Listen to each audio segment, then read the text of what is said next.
अरविंद को सहस्र कोटि प्रणाम। आस्था चैनल संयोजिका पप्पा को अनेक अनेक धन्यवाद और साधुवाद। जो माने ऑनलाइन रे मातृ महिमा श्रवण करने को उपस्थित अछंती सेमानंकु मोर अनेक अनेक धन्यवाद और साधुवाद। आज आमे जो प्रसंगटी आलोचना करिबा ता हेउची पूर्ण योगरे मार्गदर्शन।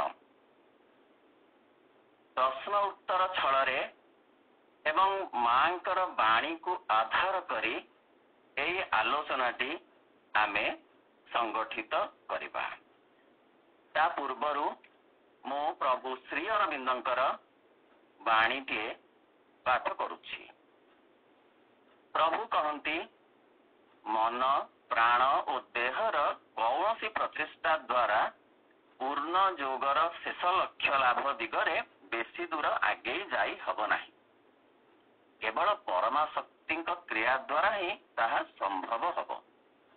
मनीष तार निज चेष्टा रे निजको मनीष ठारू आउ अधिक किछि करि परिबो नाही। परम रूपांतरकारिणी दिव्य शक्ति पाखरे आत्मसमर्पण ही हेउछि एई योगर चाबिकाठी।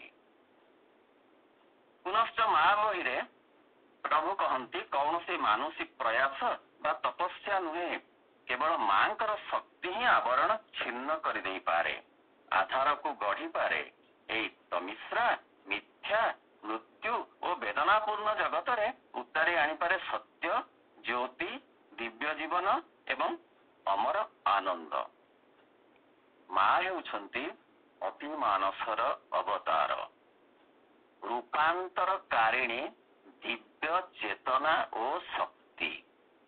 बाबाजी महाराज भाषा रे मां व्यतीत रूपांतर संभव नुहे। जदि संभव होई थांता तेबे आमे पृथ्वी रे अतिमानव जाति देखु थांतु। मां को एई संपर्क रे किछि प्रश्न र उत्तर आमे सुनिबा। पूर्ण योगर लक्ष्य हेउछि मानव प्रकृतिर परिवर्तन, जहा हब नाही बोली आगरु कुहा जाउथिला।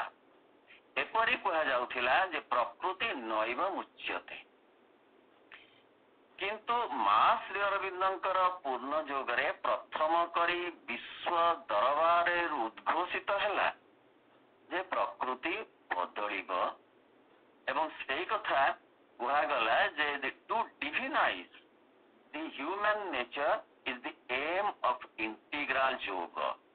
अर्थात मनीष प्रकृति को दिव्य प्रकृति रे परिणत करबा हेउछि पूर्ण योगर लक्ष्य। चेतनार परिवर्तन ए पृथ्वी रे दिव्य जीवन ही आनी देबाकू समर्थ। जने साधक मां को पचारिले, मां what is a change of consciousness? मां कहिले a change of consciousness is equivalent to a new birth. नव जन्म र समकक्ष हेउछि चेतनार परिवर्तन। गोटे चेतनारे मनीष थाए एवं जेतेबेले से चेतनारु से उत्तरित हुए बुझिबा को हुए जे तार नव जन्म हैला, आउ गोटे जन्म से जेमती लाभ कला। पुणी से साधक पचारिले what is the action of change of consciousness? मां कहिले a change of consciousness will make possible the manifestation upon earth of a higher force, a pure light, a more total truth। अर्थ चेतनार परिवर्तन ही ए पृथ्वी रे एक उच्चतर शक्ति आलोक एवं सर्वांगीन सत्यर अभिव्यक्ति को संभव करिब। चेतनार परिवर्तन हब किपरि? दैत्य सत्तार आविष्कार फल। दैत्य सत्तार आविष्कार हेले ही ରୂପାନ୍ତର ସମ୍ଭବ ହେବ ଏବଂ ଦିବ୍ୟ ଜୀବନର ପ୍ରାଣ ପ୍ରତିଷ୍ଠା ସମ୍ଭବ ହେବ। ଜଣେ ସାଧକ ପଚାରିଲେ ମାଙ୍କୁ, what is the sign of function of psychic being? ମା କହିଲେ, everything seems beautiful and good to them. They feel happy, peaceful and safe. ଅର୍ଥ ସେମାନଙ୍କୁ ସବୁ କଥା ସୁନ୍ଦର ଓ ଉତ୍ତମ ଲାଗିବ। ସେମାନେ ଶାନ୍ତ, ନିଶ୍ଚିନ୍ତ ଓ ଆନନ୍ଦିତ ହୋଇ ରହିବେ। ସତେ ଚୈତ୍ୟ ସତ୍ତାର ଏଇ ହେଉଛି ଫଙ୍କସନ କି କ୍ରିୟାଶୀଳତା। ସେ ସୁଖ ନୁହେଁ, ଆନନ୍ଦ ଭରିଦେବ ଚେତନାରେ, ନିଶ୍ଚିନ୍ତତା ଭରିଦେବ, ପ୍ରଶାନ୍ତି ଭରିଦେବ ଏବଂ ସବୁ କଥା ସୁନ୍ଦର ଲାଗିବ, ସବୁ କଥା ଉତ୍ତମ ଲାଗିବ। ସେଥିପାଇଁ କେବଳ ଆମର ପ୍ରସ୍ତୁତି ଲୋଡ଼ା। ମାଙ୍କର କ୍ରିୟା ଏବଂ ଆମର ପ୍ରସ୍ତୁତି ଏ ଦୁଇଟି ଯାକ କଥା ଏକତ୍ର ହେଲେ ଚେତନାର ପରିବର୍ତ୍ତନ ଘଟିବ। ଜଣେ ପଚାରିଲେ, ମା, what is the purpose of life? ମା କହିଲେ, life has a purpose. This purpose is to find and to serve the divine. The divine is not far. He is in ourselves, deep inside and above the feelings and the thoughts. With the divine is peace and certitude and even the solution of all difficulties. ଅର୍ଥାତ୍ ଜୀବନର ଅଛି ଏକ ଉଦ୍ଦେଶ୍ୟ। ଏହି ଉଦ୍ଦେଶ୍ୟ ହେଉଛି ଭଗବାନଙ୍କୁ ପ୍ରତ୍ୟକ୍ଷ କରିବା ଓ ତାଙ୍କର ସେବା କରିବା। ଭଗବାନ ଆମଠାରୁ, ସେ ଆମ ଅନ୍ତର ଭିତରେ ଅଛନ୍ତି, ଆମ ଚିନ୍ତା ଓ ଅନୁଭବର ଊର୍ଦ୍ଧ୍ୱରେ ଅଛନ୍ତି। ତାଙ୍କ ସହିତ ଥାଏ ପ୍ରଶାନ୍ତି ଓ ନିଶ୍ଚିତତା, ଏପରିକି ସମସ୍ତ ସମସ୍ୟାର ସମାଧାନ ମଧ୍ୟ। ଭଗବାନଙ୍କୁ ଆବିଷ୍କାର କରିବା, ଉପଲବ୍ଧି କରିବା ଏବଂ ଅଭିବ୍ୟକ୍ତ କରିବା ହିଁ ପ୍ରକୃତରେ ଜୀବନର ଅସଲ ଲକ୍ଷ୍ୟ। ସେଇଥିପାଇଁ ଆମେ ଆସିଛେ, କିନ୍ତୁ ଉଦ୍ଭ୍ରାନ୍ତ ହେଇଯାଉଛେ ଅହଙ୍କାରର ପ୍ରଭାବରେ। ତୁମକୁ ଖୋଜିବା ପାଇଁ ମୁଁ ଆସିଛି, ମୋର ତ ମାଟିକୁ ପରା। ତୁମକୁ ନ ଖୋଜି ଧନ ମାନ ଖୋଜି ବାଉଳା ମୁଦି ଗହରା। ପୁଣି ଥରେ ପ୍ରଶ୍ନ ହେଲା ମାଙ୍କୁ, ମା, what is the aim of life? ମା କହିଲେ, happiness is not the aim of life.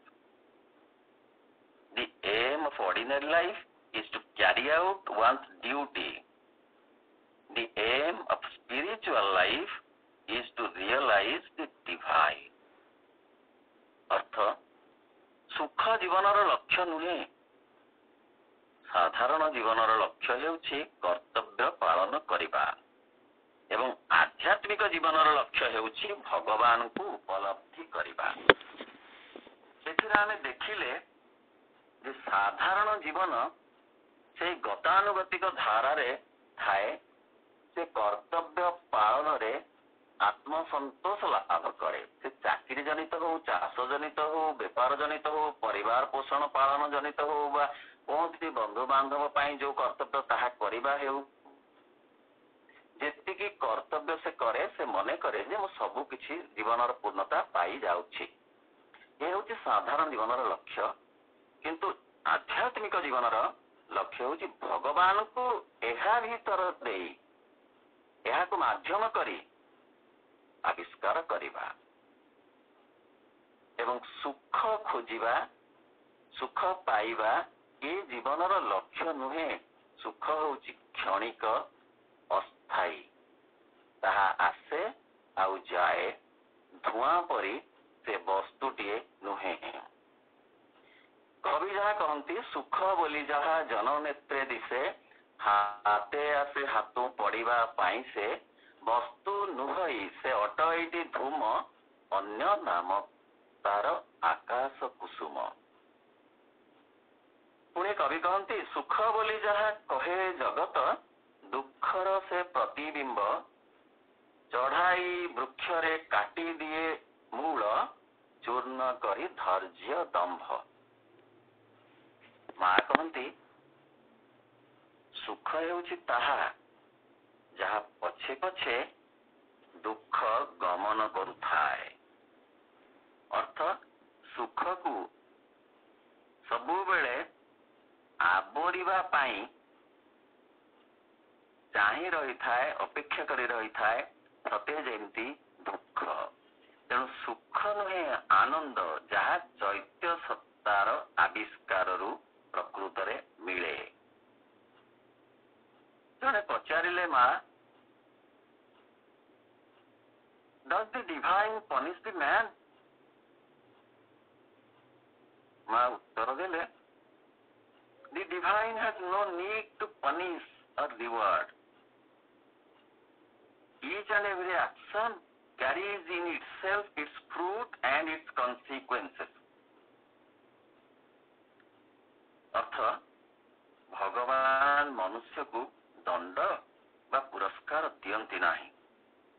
प्रत्येक कर्मर तार फल आ परिणाम निज भितर बहन करी चलिबार क्षमता अच्छी। श्रीमद् भगवत गीता रे मध्य एक कथा कहा जाइछि ना दत्ते कस्यचित् पापम। अर्थात भगवान कार पाप पुण्य को ग्रहण करती नाही। से कौनसी दंड कि पुरस्कार प्रदान करती नाही।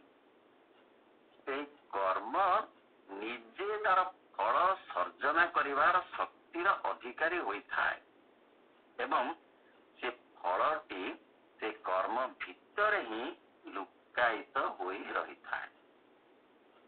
सेइथिपाई तो कहा जाइछि जे आपणा कला कर्म मान आगु होइब सावधान। कर्म फल निश्चित भाव अच्छी संचित आकार रे हेउ बा प्रारब्ध आकार रे हेउ ताहा भगवान तैयारी करती नाही। कर्म तैयारी करि थाए से फल को मात्र भगवान ताकू ऊणा करि देई पारंती। तार प्रभाव को ह्रास करि देई पारंती क्षय करि देई पारंती। तेणु भगवान को कृपा कर्म फल को खंडन करे मात्र कर्मर फल दिए नाही। कर्म ही ता निजर फल तैयारी करि देई थाए।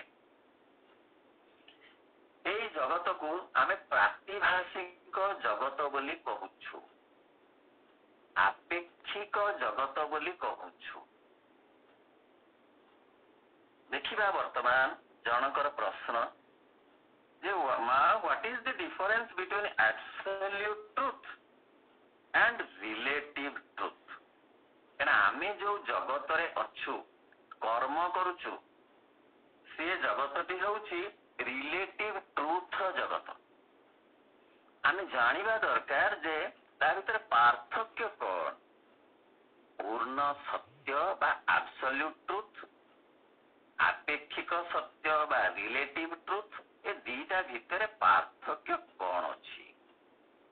माँ कहिले all is relative except the divine. The supreme alone is absolute. But as the supreme is at the center of each being carries in himself its absolute. अर्थात केवल भगवान को व्यतीत अन्य सबु किछि हेउछि अपेक्षिक। केवल परम ही परिपूर्ण मात्र प्रत्येक सत्तार केंद्र से परम सत्ता रही। प्रत्येक सत्ता निज भितर परम को धारण करी रही। ताकू बुझिले एमती बुझिबा जे भगवान होउछंती केवल परिपूर्ण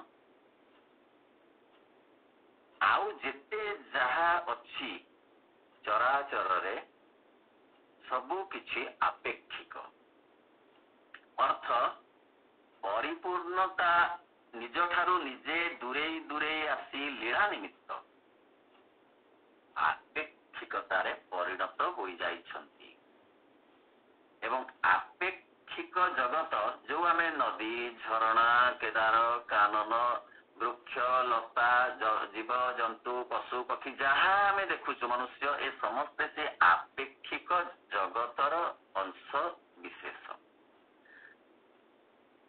किंतु ए समस्त भितरे एब्सोल्यूट गोटे केंद्र स्थल रे अछंती श्रीमद् भगवत गीता रे मध्य एक कथाटी बुझेई कुहा जाइछि श्री कृष्ण कहउछंती मु सलील रे रस मु सूर्यंकर ज्योति मु चंद्रर दीप्तिबा कांति समस्त कथार जो मंज की मूल की केंद्र स्थल रे एब्सोल्यूट में रहिछंती ओ सेई कथा को धारण करी रहिछंती बीइंग भाबरे बिकमिंग हे जाइछि गच्छ किंतु बीइंग भाबरे ता भितरे एब्सोल्यूट अछंती वृक्षत्व भाबरे जल हे जाइछि बिकमिंग किंतु जल भितरे द्रावकत्व भाबरे रहि जाइछंती बीइंग पशु हे जाइछि बिकमिंग किंतु बीइंग भाबरे रहि जाइछंती पशुत्व जड़ सेमती बिकमिंग किंतु जड़त्व रहि जाइछि बीइंग भाबरे अर्थ मूल केंद्र बिंदु भाबरे रहि जाइछंती भगवान एवं से तांको आड़कू ए आपेक्षिक जगत को आकर्षण करुछंती एवं आपेक्षिक जगत जे किपरि से पूर्णांगता प्राप्त हब ता भितरे थिबा अपूर्णता तार बिकमिंग आउ बीइंग भितरे गोटे सामंजस्य आसीबो एकत्व आसीबो समन्वय आसीबो सेइथि पई पूर्ण जोगर एते बेसी प्रतिष्ठा आउ एते बेसी आयोजन बीइंग बिकमिंग को एका करिबा बिकमिंग को छाड़ी देई केवल बीइंग को खोजिबा पाइबा ये प्राचीन जोगर धारा बिकमिंग को रखी ता बाट देई माध्यम करी बीइंग को पाई बीइंग आउ बिकमिंग को एका करिबा समन्वय करिबा ये होची पूर्ण जोगर असल लक्ष्य सर्वत्र एई रिलेटिव जगत रे भगवान केंद्र भाबरे अछंती आमे जानिले वर्तमान प्रश्न Does the divine exist in all things, even in the dustbin? माँ कहिले the whole universe is the manifestation of the divine. But a manifestation which begins with a total unconsciousness of its origin and rises little by little towards the consciousness.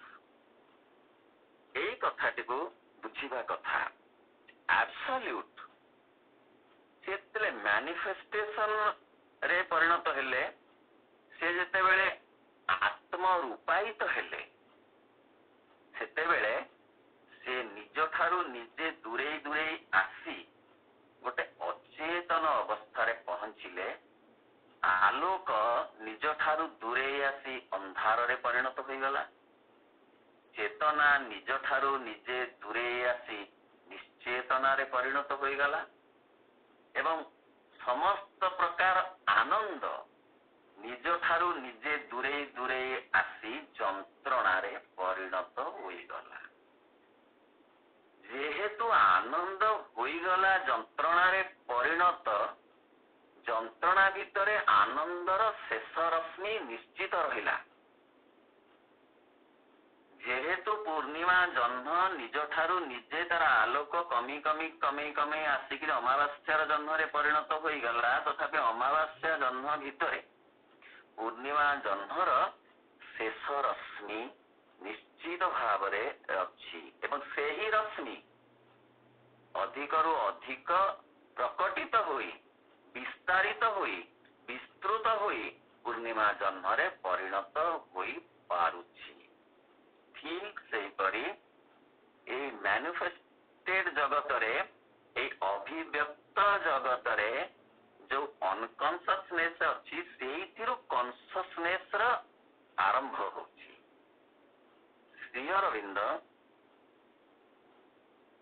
Life divine ରେ ଅତି ସୁନ୍ଦର ଭାବରେ ଲେଖିଛନ୍ତି, ଅନ୍ଧାରରୁ ଆଲୋକର ଜୟ ଯାତ୍ରା କେବଳ ସମ୍ଭବ, ଅବିଦ୍ୟାରୁ ବିଦ୍ୟା ଆଡକୁ ଜୟ ଯାତ୍ରା କେବଳ ସମ୍ଭବ, ଯନ୍ତ୍ରଣାରୁ ଆନନ୍ଦ ଆଡକୁ ଯୋଉ ଜୟ ଯାତ୍ରା ସେ କେବଳ ସମ୍ଭବ।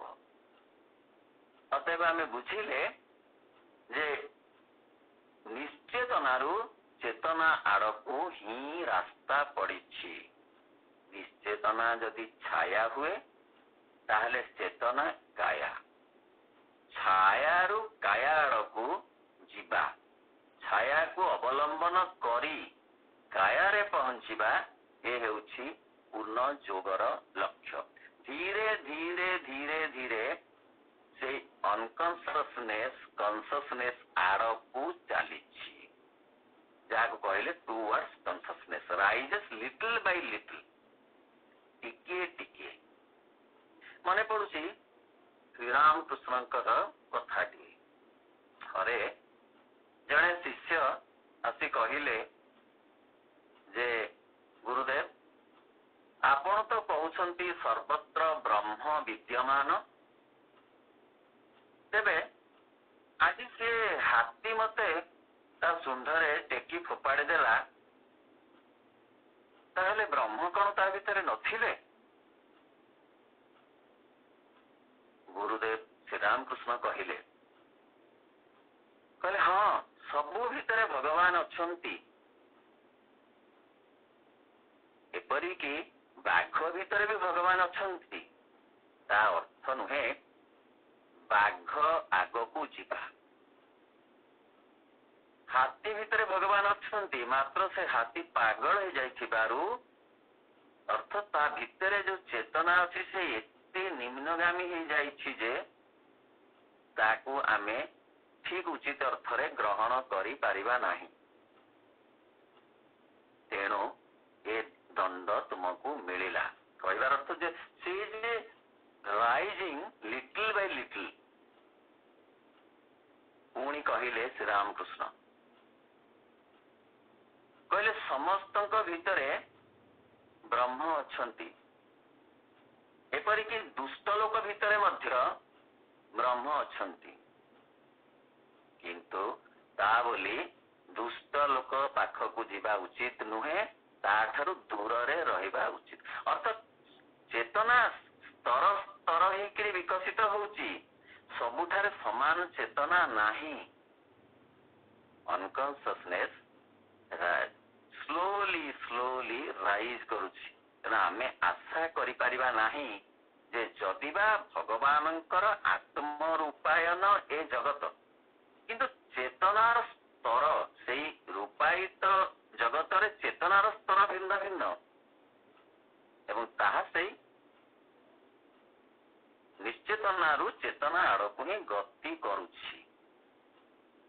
ଆମକୁ ସତର୍କ ହେବା ପାଇଁ ପଡିବ ଏବଂ ତାହାକୁ ଆମେ କହୁ ଆର୍ଟ ଅଫ ଲିଭିଂ।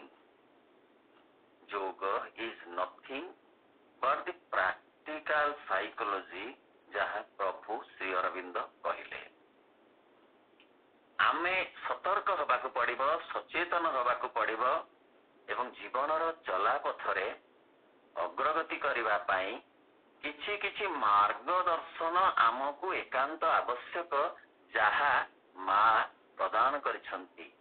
ସେ ପ୍ରତିଟି ଶବ୍ଦ ଭିତରେ ଏତେ ଶକ୍ତି ଅଛି, ସେ ଶକ୍ତିର ଅଛି ସାମର୍ଥ୍ୟ ଆମକୁ ଆଗକୁ କରିବା ପାଇଁ ଯଦି ଆମେ ତାକୁ ଗ୍ରହଣ କରୁ, ଆମେ ଉତ୍ତେଜିତ ହଉ ସାମାନ୍ୟ ସାମାନ୍ୟ କଥାରେ, ବିପଦ ପଡ଼ିଲେ ବା କୌଣସି କଥା ଆମକୁ ଠିକ ନ ଲାଗିଲେ ମା କହୁଛନ୍ତି ଆଦୌ ଉତ୍ତେଜିତ ହୁଅ ନାହିଁ, ତୁମେ ନୀରବ ହୋଇ ରହ ଏବଂ ତାହେଲେ ସବୁ କିଛି ନିଶ୍ଚୟ ଠିକ ହୋଇଯିବ। ଅର୍ଥ ଆମେ ଯୋଉ ନିଶ୍ଚେତନାରୁ ଚେତନା ଆଡକୁ ଯାଉଛେ, ମନକୁ ମନ ଯଦି ପ୍ରକୃତି ଆମକୁ ନବ ତାହେଲେ ବହୁତ ସମୟ ଲାଗିବ ଏବଂ ଜନ୍ମ ପରେ ଜନ୍ମ ଆମର ବିତିଯିବ। ଆମେ ଯଦି ଟିକିଏ ସଚେତନ ହେବା ତାହେଲେ ଆମକୁ ଟିକିଏ ଗତିପଥ ତ୍ୱରାନ୍ୱିତ ହବ ଏବଂ ଆମର ଯିବାଟା ଆଉ ଟିକେ ଶୀଘ୍ର ଓ ସହଜ ହୋଇପାରିବ। ସେଥିପାଇଁ ଦରକାର ହେଲା ଯାହା ଯେ ଉତ୍ତେଜିତ ନହବା। ଭଗବତ ଗୀତାର ଦ୍ୱାଦଶ ଅଧ୍ୟାୟର 15 ଶ୍ଲୋକରେ ମଧ୍ୟ ଏହି କଥା ଭଗବାନ ଶ୍ରୀକୃଷ୍ଣ ଅର୍ଜୁନଙ୍କୁ କହିଛନ୍ତି। ସେଥିରେ କୁହାଯାଇଛି ଯେ ଉଦ୍ବେଗ, ତମେ ଉଦ୍ବେଗ କାହାକୁ ଦିଅ ନା କି ନିଜେ ଉଦ୍ବେଜିତ ହୁଅ ନା। ଯିଏ ଅନ୍ୟକୁ ଉଦ୍ବେଗ ଦିଏ ନାହିଁ କି ନିଜେ ଉଦ୍ବିଗ୍ନ ହୁଏ ନାହିଁ କୌଣସି କଥାରେ, ସେ ମୋର ପ୍ରିୟ, ମୁଁ ତାକୁ ଶ୍ରଦ୍ଧା କରେ। ଏଇ କଥା ଗୁଡିକ ଏତେ ମୂଲ୍ୟବାନ କଥା ସତେ। ମା କହନ୍ତି କ୍ରୋଧ ଆସିଲେ ପଦଟିଏ ବି ଉଚ୍ଚାରଣ କର ନାହିଁ। ବାବାଜୀ ମହାରାଜ କହୁଛନ୍ତି ସେତେବେଳେ ମା ମା ଜପ କର। ମାଙ୍କ ନାମରେ ଥିବା ଅମୂଲ୍ୟ ପ୍ରଶାନ୍ତ ଦୀପ୍ତିମୟ ଶକ୍ତି ତୁମକୁ ଶାନ୍ତ କରିବ, ସ୍ଥିର କରିବ ଏବଂ ପରିବେଶକୁ ସଜାଡି ଦେବାରେ ସହାୟତା କରିବ। ଆମେ ସତରେ ଜୀବନ ଯାତ୍ରା ଭିତରେ ସାମାଜିକ ଜୀବନରେ ଆମେ ଚଳିଲା ବେଳେ ସବୁବେଳେ ନିଜକୁ ଖୁସି କରିବାକୁ ଚେଷ୍ଟା କରୁ, ପ୍ରଥମେ ଅନ୍ୟମାନଙ୍କୁ ମଧ୍ୟ ଖୁସି କରିବାକୁ ଚେଷ୍ଟା କରୁ। କିନ୍ତୁ ମାଙ୍କ କଥା ହେଉଛି ନିଜକୁ ସନ୍ତୁଷ୍ଟ କରିବାକୁ ଚେଷ୍ଟା କର ନାହିଁ, ଅନ୍ୟମାନଙ୍କୁ ସନ୍ତୁଷ୍ଟ କରିବାକୁ ଚେଷ୍ଟା କର ନାହିଁ। କେବଳ ପ୍ରଭୁଙ୍କର ଯେଉଁଥିରେ ସନ୍ତୋଷ ହବ ତୁମେ ତାହା ହିଁ କର। Don't try to please yourself, don't try to please others, only try to please the divine। ସତ ଏ ସାମାନ୍ୟ କଥା ନୁହେଁ, ସାଧାରଣ କଥା ନୁହେଁ। ଅର୍ଥ ଆମ ଅହଙ୍କାର ଆମକୁ ଖୁସି କରିବା ପାଇଁ କି ପ୍ରସ୍ତାବନା ଦିଏ। ଆମେ ଅହଂକୁ ବାଦ ନ କଲେ ଆମେ ଅଗ୍ରଗତି କରିପାରିବା ନାହିଁ। ଆମେ ଅନ୍ୟମାନଙ୍କୁ ଖୁସି କରୁ ନିଜର ଲାଭ ଲାଳସା ମେଣ୍ଟେଇବା ପାଇଁ, ନିଜର ସୁବିଧା ହାସଲ କରିବା ପାଇଁ, କହିଲେ ତାହା ଦ୍ୱାରା ଚେତନା ସ୍ତରରେ କିଛି ଲାଭ ହୁଏ ନାହିଁ। ଆମେ ଆସିଛୁ ଚେତନାରେ ଅଗ୍ରଗତି କରିବା ପାଇଁ ଏବଂ ସେ ଦିଗରେ ଚେଷ୍ଟା କରିବା ଆମର ଏକାନ୍ତ ଆବଶ୍ୟକ, ଯାହା ପାଇଁ ଅନ୍ୟକୁ ଖୁସି କରିବାର ଏତେ ଆବଶ୍ୟକତା ନାହିଁ ଅଯଥା। କେବଳ ଭଗବାନଙ୍କୁ ଖୁସି କରିବାର ଅର୍ଥ ହେଉଛି କେବଳ ତାଙ୍କରି ନିର୍ଦ୍ଦେଶିତ ମାର୍ଗରେ ଯିବା। ସେ ଯେଉଁ ମାର୍ଗ ଦର୍ଶନ କରିଛନ୍ତି ସେଇ ମାର୍ଗରେ ପରିଚାଳିତ ହେବା। ମା କହନ୍ତି ବାହ୍ୟ ପରିସ୍ଥିତି ଉପରେ ନୁହେଁ, ଅନ୍ତରର ଅବସ୍ଥାଟି ଉପରେ ହିଁ ଯାବତୀୟ ସନ୍ତୋଷ ନିର୍ଭର କରେ। ଚେତନାର ବିକାଶ ପାଇଁ ସନ୍ତୋଷ ଏକ ଅତ୍ୟନ୍ତ ଶକ୍ତିଶାଳୀ ମାଧ୍ୟମ। ଆତ୍ମସନ୍ତୋଷରୁ ସନ୍ତୋଷ ନାହିଁ, ଆତ୍ମଚିନ୍ତନରୁ ଚିନ୍ତନ ନାହିଁ, ଆତ୍ମ ସାକ୍ଷାତକାରରୁ ସାକ୍ଷାତକାର ନାହିଁ, ଆତ୍ମ ଅନ୍ୱେଷଣରୁ ଅନ୍ୱେଷଣ ନାହିଁ। ସତେ ଏଇ ସନ୍ତୋଷ ଭାବଟି ଭିତରୁ ଆସିବ ବାହାରେ କିଣିବାକୁ ବିକିବାକୁ ମିଳିବ ନାହିଁ ବା କୌଣସି ବସ୍ତୁ ମାଧ୍ୟମରେ ଏ ସନ୍ତୋଷ ଭାବ ଆସିବା ସମ୍ଭବ ନୁହେଁ ଯଦି ଭିତରେ ସନ୍ତୋଷ ନାହିଁ। ଜଣେ ମାଙ୍କୁ ପ୍ରଶ୍ନ କଲେ, ମା ମୁଁ ଯେଉଁଠି ରହୁଛି ସେଇଠି କୋଳାହଳ ହଉଛି, ମୁଁ ଧ୍ୟାନ ଧାରଣା କରିପାରୁନି, ତେଣୁ ମୋର ସନ୍ତୋଷ ଆସୁନାହିଁ। ମା କହିଲେ, ତୁମେ କହୁଛ ସେ ସ୍ଥାନ ବଦଳେଇ ଦେବା ପାଇଁ, କିନ୍ତୁ ସ୍ଥାନ ପରିବର୍ତ୍ତିତ ହୋଇଗଲେ ଯେ ସନ୍ତୋଷ ଭାବ ଭିତରେ ଆସିଯିବ ତା ନୁହେଁ। ଭିତରେ ସନ୍ତୋଷ ଭାବ ରହିଲେ ତା ଦ୍ୱାରା ତୁମେ ହିଁ ଉପକୃତ ହବ। ଆମେ ବିଚଳିତ ହଉ, ସନ୍ତୋଷ ଭାବ ଆସିବ କିପରି? କିଏ ଆମକୁ ବିଚଳିତ କରେ? ଦୁଶ୍ଚିନ୍ତା, ଅସୁବିଧା। ମା କହନ୍ତି, କୌଣସି ଅସୁବିଧା ବିଷୟରେ କେବେ ହେଲେ ଚିନ୍ତା କରିବ ନାହିଁ। ଚିନ୍ତା କରିବା ଦ୍ୱାରା ସେଇ ଅସୁବିଧାଟିର ବଳ ହିଁ ବଢିବାରେ ଲାଗିଥିବ। ସତନା, ଅସୁବିଧା ଏମିତି ଏକ କଥା ଯାହାର ମଧ୍ୟ ଗୋଟେ ଶକ୍ତି ଅଛି। ସବୁ କଥାରେ ଗୋଟେ ଶକ୍ତି ଅଛି। ଆଲୋକର ଯେମିତି ଗୋଟେ ଶକ୍ତି ଅଛି, ଅନ୍ଧାରର ବି ଗୋଟେ ଶକ୍ତି ଅଛି। ସେମିତି ସୁବିଧାର ଯେମିତି ଗୋଟେ ଶକ୍ତି ଅଛି, ଅସୁବିଧାର ବି ଗୋଟେ ଶକ୍ତି ଅଛି। ତେଣୁ ଅସୁବିଧାକୁ ଯଦି ଆମେ ଆବାହନ କରିବା, ତାହେଲେ ଅସୁବିଧା ଭାବିବ ଯେ ମତେ ମାନେ ଅଭିନନ୍ଦନ ଜଣାଉଛନ୍ତି, ତେଣୁ ସିଏ ଖୁବ୍ ଦ୍ରୁତ ଗତିରେ ଆମ ପାଖକୁ ଆସିବ ଏବଂ ଆମକୁ ଆହୁରି ବେଶୀ ବିଚଳିତ ଆଉ ବିବ୍ରତ କରିବ। ତେଣୁ ଅସୁବିଧା ଆସିଲା ମାତ୍ରେ ମା କହୁଛନ୍ତି, ଯଦି କୌଣସି ଅସୁବିଧା ଦେଖା ଦିଏ, ସଙ୍ଗେ ସଙ୍ଗେ ମୋର ନାମ ଅର୍ଥାତ୍ ମା ଜପ କର। ମା ନାମରେ ଅଗ୍ନି ବୀଜ ଅଛି ଚନ୍ଦ୍ର ବୀଜ। ଅଗ୍ନି ବୀଜ ସମସ୍ତ ପ୍ରକାର ଦୁଶ୍ଚିନ୍ତାର ମୂଳକୁ ଉତ୍ପାଟନ କରିବ ଏବଂ ଚନ୍ଦ୍ର ବୀଜ ଆମ ଭିତରେ ଆନନ୍ଦ, ପ୍ରଶାନ୍ତି, ଆହ୍ଲାଦ କରିଦବ। ତେଣୁ ଆମର ଏକମାତ୍ର ସେଇ ଅସୁବିଧା ରୂପକ ସମସ୍ୟାର ସମାଧାନ ପାଇଁ ମା ନାମ ଚାବିକାଠି, ମହୌଷଧି। ମା କହିଲେ, ଆପଣାକୁ ନିୟନ୍ତ୍ରଣରେ ରଖିବା ଠାରୁ ବଡ ବିଜୟ ଆଉ କିଛି ନାହିଁ। ସତେ ମଣିଷ ତାର ବୁଦ୍ଧି ବଳରେ ମଙ୍ଗଳ ଗ୍ରହକୁ ଯାନ ପଠେଇ ପାରିଛି, ଚନ୍ଦ୍ରରେ ପଦାର୍ପଣ କରିପାରିଛି, ଆହୁରି କେତେ କେତେ ଗବେଷଣା ଜାରି ରଖିଛି। ଭୁଲ ନୁହେଁ, ତାହା ଠିକ। ବିଜ୍ଞାନ ମଧ୍ୟ ଗୋଟିଏ ବିଶିଷ୍ଟ ବଳିଷ୍ଠ ମାଧ୍ୟମ ଭଗବତ ଚେତନା ପ୍ରାପ୍ତ କରିବା ପାଇଁ। ଏ ସବୁ ସତ୍ତ୍ୱେ ମଣିଷ ତା ନିଜ ଉପରେ ନିୟନ୍ତ୍ରଣ ରଖିପାରିନି। ଥରେ ଜଣେ ଆଶ୍ରମବାସୀ ଶ୍ରୀ ଅରବିନ୍ଦଙ୍କୁ କହିଲେ, ପ୍ରଭୁ ମୋର ଭାରି ଚିଙ୍ଗୁଡି ମାଛ ଖାଇବାର ଇଚ୍ଛା ହେଉଛି। ପ୍ରଭୁ ଟିକେ ନୀରବ ରହିଲେ, କହିଲେ, ଏଇ ଇଚ୍ଛାଟାକୁ ଖାଇଦେ। କଥାଟି କେତେ ମହତ୍ୱପୂର୍ଣ୍ଣ ଆଉ କେତେ ଗୁରୁତ୍ୱପୂର୍ଣ୍ଣ। ଅର୍ଥାତ୍ ତୋ ନିଜ ଉପରେ ନିଜେ ବିଜୟ ହାସଲ କର, ତାହେଲେ ତୋର ଚେତନାର ଅଗ୍ରଗତି ହବ। ଏବଂ ସେଇ କଥା କୁହାଯାଉଛି, ମ୍ୟାକ୍ସିମ୍ ଗର୍କି କହିଲେ, man can fly in the air like birds, can swim in water like fish, but how to live on this earth he does not know. ସେ ନିଜ ଉପରେ ନିୟନ୍ତ୍ରଣ ଆଣି ଲୋଭ ଉପରେ, କ୍ରୋଧ ଉପରେ, ଈର୍ଷା ଉପରେ, ହିଂସା ଉପରେ, ସ୍ୱାର୍ଥପରତା ଉପରେ, ଏ ସବୁ ଉପରେ ସେ ନିୟନ୍ତ୍ରଣ ଆଣିପାରିନି। ଆଉ ନିୟନ୍ତ୍ରଣ ନ ଆଣିଲେ ଚେତନାର ବିକାଶ ଆଶା କରିବା ବୃଥା। ପୁଣି ଶୁଣିବା ମାଙ୍କର ଅନ୍ୟ ଏକ ମାର୍ଗଦର୍ଶନ।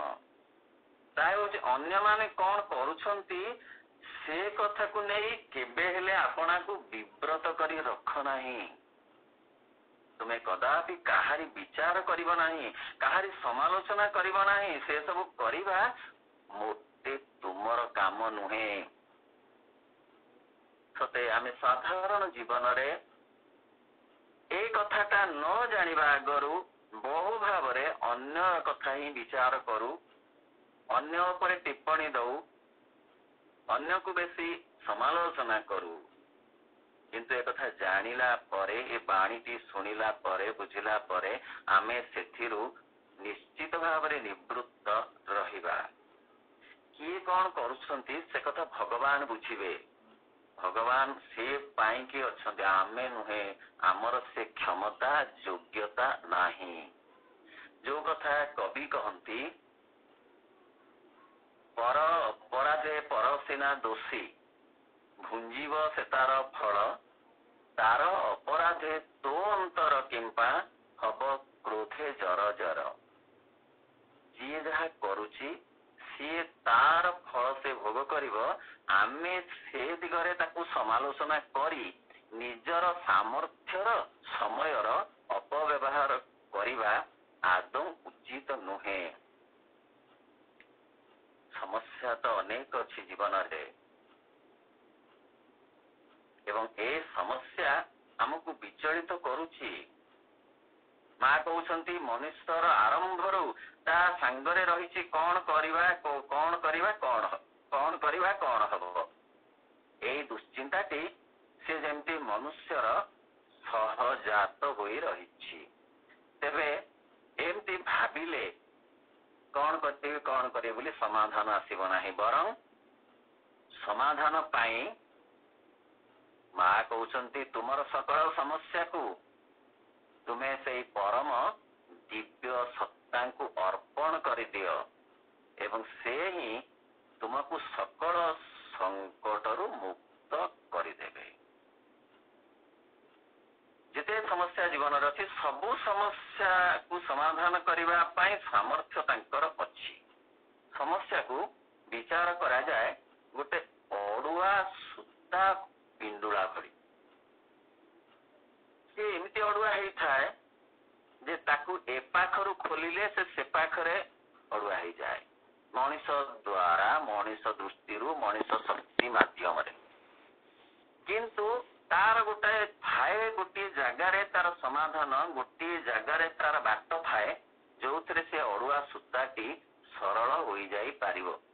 ଆଉ ସେ କଥାଟି କେବଳ ଭଗବାନ ଜାଣିଥାନ୍ତି। ତେଣୁ ତାଙ୍କ ହାତରେ ଯଦି ଆମେ ସେଇ ଆମର ସମସ୍ୟା ରୂପକ ଅଡୁଆ ସୂତା ପିଣ୍ଡୁଳାଟିକୁ ଦେଇ ପାରିବା ତାହେଲେ ସିଏ ତାକୁ ସହଜରେ ଫିଟେଇ ଦେଇ ପାରିବେ।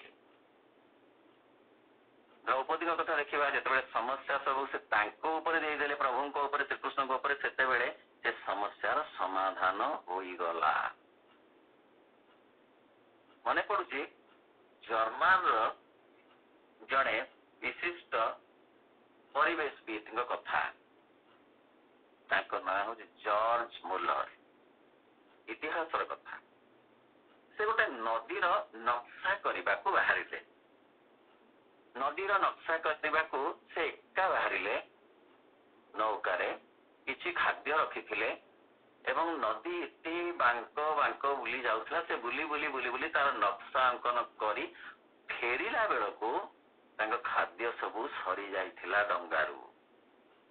ବହୁତ ବିବ୍ରତ ହେଇ ପଡିଲେ, କିପରି ଫେରିବେ ଏତେ ବାଟ। ହଠାତ୍ ନଦୀ କୂଳରେ ଗୋଟେ ଗଛରେ କିଛି ପାଚିଲା ଫଳ ସେ ଦେଖିଲେ।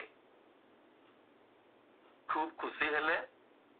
ଡଙ୍ଗାକୁ ସେଇ ନଦୀ କୂଳରେ ରଖିଲେ ଏବଂ ଗଛରେ ଚଢି ସେ ଫଳ ସବୁ ସଂଗ୍ରହ କରିବାକୁ ଲାଗିଲେ। ମଣିଷର ବାସ୍ନା ପାଇ ସେତିକି ବେଳେ ଗୋଟେ କୁମ୍ଭୀର ଆସି ସେ ଗଛ ମୂଳରେ ରହିଲା, ଅପେକ୍ଷା କରି ରହିଲା। ସେ ଯେତେବେଳେ ଓହ୍ଲେଇବେ ତାଙ୍କୁ ଭକ୍ଷଣ କରିବ ବୋଲି। ସେତିକି ବେଳୁ ପୁଣି ଏପରି ପବନ ହେଲା, ସେ ଡଙ୍ଗାଟା ବି ସେଇ ପାଖରୁ ଦୂରକୁ ଚାଲିଗଲା। କଣ କରିବେ ହତାଶ ହେଇ ପଡିଲେ। ଦେଖିଲେ ଯେ ଜୀବନ ଏପରି ଅବସ୍ଥାକୁ ଆସିଲା ଯେ ଆଉ ବଞ୍ଚିବା ହୁଏତ ସମ୍ଭବ ହବନି। ଓହ୍ଲେଇ ହଉନାହିଁ, ଡଙ୍ଗା ବି ଚାଲିଗଲାଣି, କେତେ ସମୟ ସେଠି ରହିବେ। ଏମିତି କରି ସେ ସବୁ ପ୍ରାର୍ଥନା କଲେ ଭଗବାନଙ୍କୁ। ଏ ସମସ୍ୟା, ଜୀବନ ମରଣର ଏ ଦାରୁଣ ସମସ୍ୟା ସେ ପ୍ରଭୁଙ୍କ ହାତରେ ଭଗବାନଙ୍କୁ ସମର୍ପଣ କରି କେବଳ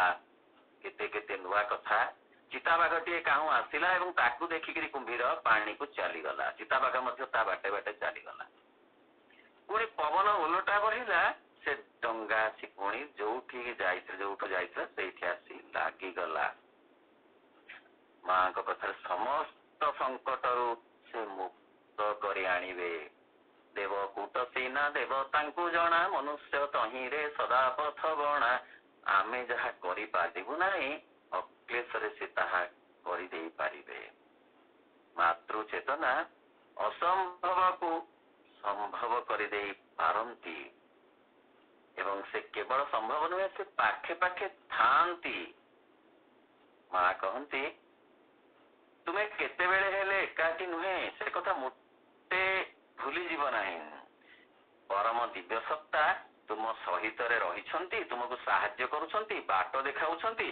सी तुमर एपरि जणे सहचर जी तुमको कदापि छाड़ी चली जानती नाही मांक कथा रे when you sink I sink with you because I am you ये एमती कहबो मु ही तू बुड़ी गला बेले मु कूड़ारे बसी देखे नाही बरं तो सहित बुड़ी जाए तू बाटरे चालुथिला बेले तो गोड़ खसी जीव बोली तते मु कोड़े काठी निए आउ तू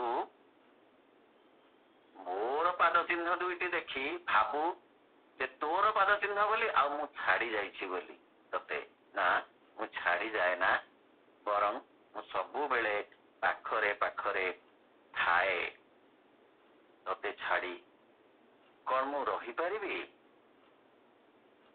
तते छाड़ी कौन मोर स्थिति अच्छी दूर दिग हजा मरु बालुकारे नाग फणी कंटा केते मो मन कहूछि चालिबाकू किए आउ अछि चालिबाकू मोर साथे ए अनुभव जदि हब ए अनुमान जदि प्रथमे हब तापर अनुभव आसीबो उदार पिंटको सेदिन माँ कहिले जे मते अनुभव करिबो किपरि पचारे प्रश्न माँ मु तुमको केमिति अनुभव करिबि केमिति जोग करिबि ना तू कौन करू ना सकाळु उठी ब्रश करे ना भाबिबु मु तो भितरे रही ब्रश करूछि तापरे कौन करू ना मु टिफिन ना मु तो भितरे रही टिफिन को ग्रहण करूछि कल्पना रे अनुमान रे आग